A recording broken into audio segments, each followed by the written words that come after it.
Illinois State Police released footage Thursday from a standoff in DeKalb County in October that resulted in the death of a Rockford area man. On October 22nd, authorities say they spotted a vehicle matching the description of a vehicle that was involved in a suspect shooting in Rockford. We want to warn you, some of the video may be disturbing to view. Deputies with the DeKalb County Sheriff's Office chased the car to the 6,000 block of Rich Road using spike strips to stop the car. You can see the suspect, 42-year-old Abram Perez, inside the car and armed with a handgun.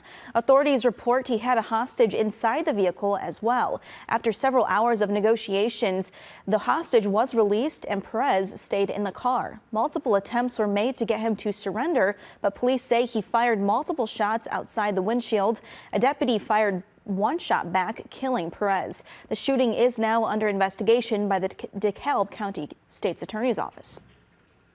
The team did a tremendous job during this type of call. You know, they spent numerous hours negotiating with the individual. They were able to successfully get the hostage released. And unfortunately, the offender in the vehicle turned his weapon at the officers and fired. And at that time, officer returned fire.